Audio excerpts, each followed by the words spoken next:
was advised to be a director, but cameras, do you sort of plan it all out beforehand? I don't. You know, but I'm not really an action director as such. Action directors who direct, you know, complicated special effects and big action pictures, you have to plan it beforehand. You have to do what's known as a storyboard, and storyboard every frame, because basically you're dealing with a huge number of computers and technicians who are going to have a particular visual reference even while you're shooting the shot. And when you're shooting a shot, it's only part of something. It's probably two actors acting against what they call a blue screen, and they'll put in the backgrounds later. So you have to have a specific, but I don't. I mean, actually, I can tell you that when I shot the Victory Square scenes, for instance, where I had 2,000 extras, 5 cameras, and you know, a massively huge lighting setup, and the whole thing was shot in Alexandra Palace before they put the roof back on it after it got burnt down, which is the most wonderful location. I had no clue as to what I was going to do when I stood up and started directing that scene. What about that? You must have thought of that. Well, no, that yes. Interestingly enough, the paraphernalia of totalitarianism, I began to dissect it very, very carefully, because this is what I needed to do, because in order to get it firing properly, I had to dissect it. So, we needed a salute, a flag, a leader, and some propaganda films. Basically, that's what you need. A salute. We thought of a salute that nobody had done before, and it was a sort of double thing salute. You know, it's V for victory, but it's also manacled. Your hands are manacled, so that was the idea. It also completely tightens you up. You know, you can't do anything else but that. You can do one hand, you can do something with the other one, but with that you can't. So I remember thinking of this, you know, one evening in the studios in my office. Yes, that's it. Then there is the propaganda. The propaganda, I realised, I saw a lot of propaganda films, and the one I made there at the beginning of the film is based on a propaganda film written and made by Dylan Thomas, who worked for the Ministry of Propaganda, whatever it was called during the war. Ministry of Information, exactly. During the war, I wrote these things. And basically what happens in a propaganda film is always the same. Wherever you go, a Nazi one, a communist one, a British one, an American one, it's always the same.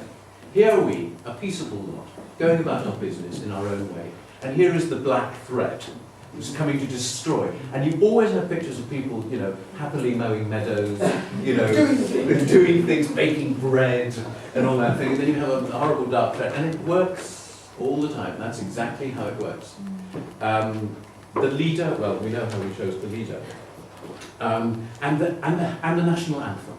The national anthem is very important, and here I discovered another thing. All left-wing totalitarian national anthems are written in the minor key, and all right-wing ones are written in the major key.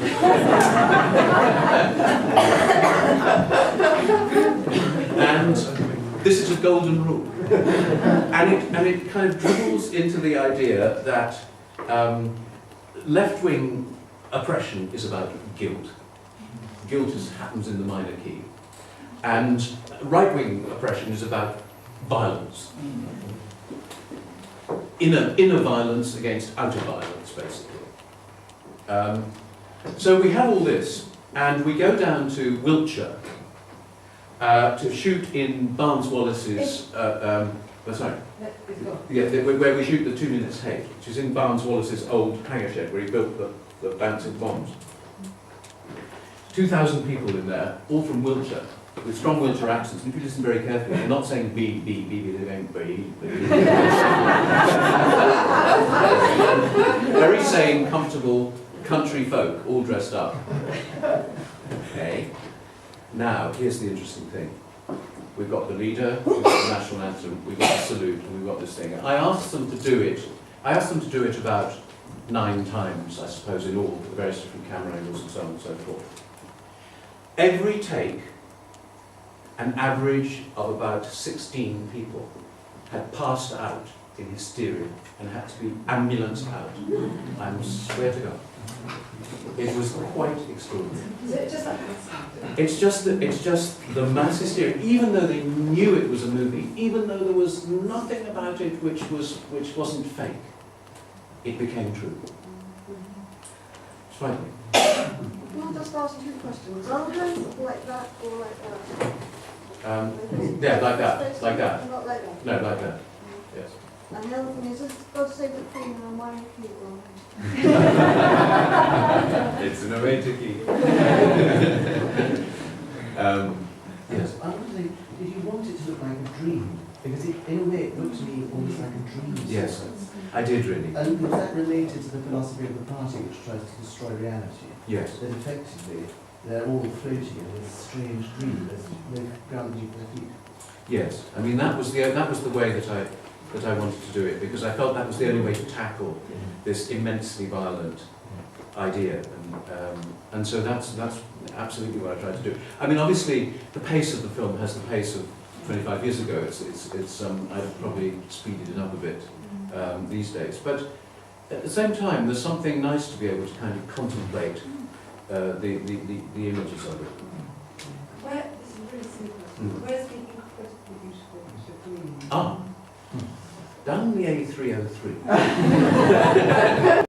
just past Stonehenge, about, you look up on the right, and you'll suddenly see it. This extraordinary set of phones. Yes, and actually, that is all shot for real.